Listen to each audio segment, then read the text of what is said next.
अस्सलाम वालेकुम। मैं डॉक्टर फ़ायज़ा अल-नूर होम्यो क्लिनिक की जानिब से आपसे मुखातिब हूँ। मैं अपने तमाम देखने और सुनने वालों को अपने चैनल पे खुशामदीद कहती हूँ। मेरी जो आज की वीडियो है वो है बुलंद फ़शार खून यानी कि हाई ब्लड प्रेशर के बारे में। तो जिन लोगों का ब्लड प्रेशर बहुत ज़्यादा हाई रहता है वो मुखातिब हो जाए, मुतवज्जे हो जाए और इस वीडियो को गौर से देखें। इंशाल्लाह इससे आपको ज़रूर फ़ायदा होगा। तो बुलंद फ़शार खून यानी कि हाई ब्लड प्रेशर, जिसको इंग्लिश में हाई ब्लड प्रेशर और उर्दू में बुलंद फ़शार खून कहा जाता है। बुलंद फ़शार खून बेसिकली है क्या? ये एक प्रेशर होता है, ये खून का एक दबाव होता है। जो खून की नालियाँ होती हैं उन पर ये जो दबाव है वो ज़्यादा हो जाता है, बढ़ जाता है, इसलिए उसको बुलंद फ़शार खून या हाई ब्लड प्रेशर कहते हैं। तो इसकी जो वजूहात हो सकती हैं, इसकी वजूहात ये हैं कि जो लोग नमक का बहुत ज़्यादा इस्तेमाल करते हैं, क्योंकि नमक एक बेसिक रीज़न है। नमक लोग बहुत ज़्यादा इस्तेमाल करते हैं। जिन लोगों को डायबिटीज़ होती रहती है, शुगर पेशेंट्स जो होते हैं उनको ये प्रॉब्लम होती है। और एक मेन जो रीज़न है आजकल जो आपको देखने में आ रहा होगा, स्ट्रेस। लोग बहुत ज़्यादा परेशान रहते हैं, बहुत ज़्यादा टेंशन लेते हैं। ज़ाहिरी बात है आजकल हालात ही ऐसे चल रहे हैं कि हर बंदा परेशान ही रहता है। हर बंदा को देखें, किसी न किसी बंदे को जिसको भी देखें वो हर बंदा अपने किसी न किसी टेंशन की वजह से वो डिप्रेशन का शिकार ही है। तो इसलिए जो स्ट्रेस है वो भी एक बड़ा रीज़न है हाई ब्लड प्रेशर का।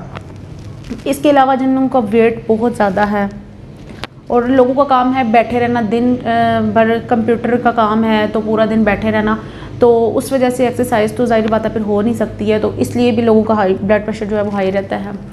बाज़ लोगों के जो कोलेस्ट्रॉल है वो उसकी ज़ाती होती है, क्योंकि कोलेस्ट्रॉल ज़्यादा होता है तो इस वजह से भी जो है ब्लड प्रेशर वो हाई रहना शुरू हो जाता है।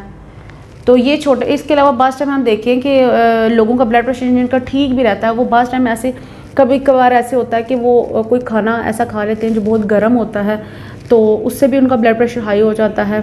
तो एक रीज़न होता है जिसको हम पंजाबी में कहते हैं ये ख़ानदानी मसला है। हम कहते हैं ये ख़ानदानी कोई बीमारी है। तो इसी तरह जिन लोगों के ख़ानदान में ये प्रॉब्लम होता है, इनके जेनेटिक्स में जिनको ये प्रॉब्लम होता है हाई ब्लड प्रेशर का, हार्ट अटैक का, तो वो ये आगे भी चलता रहता है इसी तरह। तो इसको अगर हम वक्त पे कंट्रोल ना करें, अगर ब्लड प्रेशर को वक्त पे कंट्रोल ना किया जाए तो ये आहिस्ता आहिस्ता जो किडनीज़ हैं उन पे अफेक्ट करता है, हार्ट अटैक का बायस बनता है। और इसके अलावा जो आपकी ये जो आपके असाब हैं तो यहाँ पे आपको वीकनेस होना शुरू हो जाती है, बहुत ज़्यादा आपको इधर पेन होना शुरू हो जाएगा हाई ब्लड प्रेशर की वजह से। और जो इसकी मेन जो सबब बनता है वो बनता है अगर इसको वक्त पे ट्रीटमेंट नहीं दिया जाता तो किडनीज़ पे अफेक्ट करता है। हमारे जो गुर्दे हैं वो आहिस्ता आहिस्ता ख़राब होने शुरू हो जाते हैं।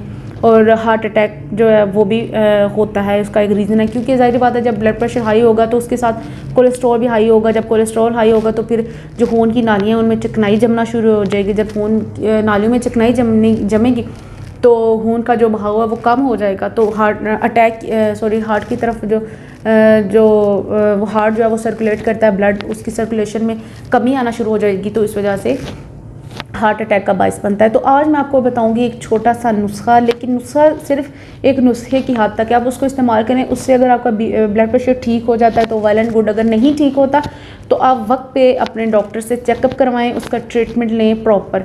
तो वो नुस्खा ये है कि आपने सुना होगा चंदन बूटी के बारे में। चंदन बूटी, ये छोटी चंदन बूटी, आप उसको ले लें। आपको किसी बाज़ार में किसी भी वो पंसार स्टोर से मिल जाएगी, आप उसको ले लें, उसको ग्राइंड कर लें, पीस लें अच्छी तरह से, बिल्कुल पाउडर टाइप। जो एक पाउडर होता है, अभी मेरे पास यहाँ पे मौजूद नहीं है, नहीं तो मैं आपको दिखाती। बिल्कुल पाउडर टाइप आपने उसको बना लेना है और बनाकर अपने पास उसको सेव कर लेना है किसी ऐसे डब्बे में जिसको हवा ना लगे, यानी कि नमी पैदा ना हो, उसको सेव कर लें। उसको आपने तकरीबन 7 दिन सिर्फ इस्तेमाल करना है, इससे ज़्यादा टाइम आपने यूज़ नहीं करना, सिर्फ 7 दिन इस्तेमाल करना है। तो 7 दिन में आपने उसके जो छोटा चम्मच होता है वो चम्मच आपने लेना है, और आधा छोटा चम्मच जो है वो आपने सुबह नाश्ता जब कर लेना है तो नाश्ते के 1 घंटे बाद आपने उसको खाना है, ताकि जो आपका खाना है पहले वो डाइजेस्ट हो जाए। अब अगर आपने जो सुबह नाश्ता किया पहले वो अच्छी तरह से डाइजेस्ट हो जाए, उसके बाद आपने वो जो पाउडर है वो आपने खाना है। उसके बाद रात को भी आपने 1 घंटा बाद, खाना खाने के 1 घंटा बाद खाना है, पहले नहीं खाना, ताकि आपका जो हम खाना खाते हैं स्टमक में जो भी चीज़ें वो अच्छी तरह से पहले डाइजेस्ट हो जाए। उसके बाद आप ये सपूफ या जो पाउडर है वो लें तो आपको ज़्यादा असर करेगा। तो इसके साथ साथ आपने पानी का इंटेक बहुत ज़्यादा रखना है, पानी बहुत ज़्यादा पीना है और जो गर्म चीज़ें हैं उनसे अवॉइड करना है। इसके साथ साथ आपने स्ट्रेस जो है वो नहीं लेनी है। अपने डाइट में सब्जियों का और फ्रूट्स का ज़्यादा से ज़्यादा इस्तेमाल करें। इसके बावजूद भी अगर आपको 7 दिन इस्तेमाल करके भी अगर आपको फ़ाका नहीं होता तो आप लाजमी अपने, मैं ये नहीं कहूँगी कि आप लाजमी मेरे ही क्लिनिक पे आएँ, लेकिन अगर आप मेरे क्लिनिक पे आना चाहते हैं या मुझसे कंसल्ट करना चाहते हैं तो मेरा स्क्रीन पे नंबर आ रहा है, आप उस पर कॉल कर सकते हैं। मेरे क्लिनिक पे भी आ सकते हैं अपने प्रॉपर चेकअप के लिए। तो अगर मेरी वीडियो आपको पसंद आई है तो इसको लाइक और शेयर ज़रूर करें ताकि दूसरों का भी फ़ायदा हो सके। तो एक बात जो बहुत ज़रूरी है कि आप ये नुस्खा ज़रूर इस्तेमाल करें। 7 दिन, अगर आप 7 दिनों के बाद ब्लड प्रेशर चेक करें, अगर आपका नॉर्मल हो जाता है तो बहुत अच्छी बात है। तो 7 दिनों तक अगर आपका ब्लड प्रेशर नॉर्मल हो जाता है तो बहुत अच्छी बात है, लेकिन अगर नहीं होता है तो, या फिर अगर आपका पहले से कम होना शुरू हो गया तो फिर आप इसको मज़ीद 10 दिन तक कंटिन्यू कर सकते हैं।